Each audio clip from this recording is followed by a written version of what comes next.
भविष्य रे या आपण करिवे कि जे ना कौनसी दलरू कई कुआडे जाई परिबे नाही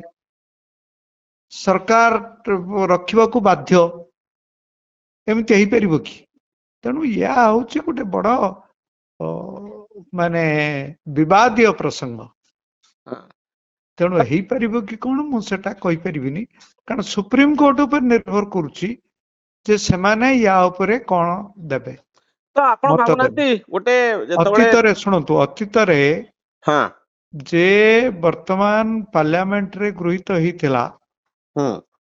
जे national judicial appointment committee NJSC ता गोटे गठन करा जिवो किंतु सुप्रीम कोर्ट तो काटी देला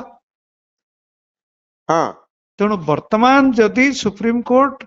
एनजेएससी को जिमिति काटी थिला एबे जदि काटी दिए ताले कौन करा जिवो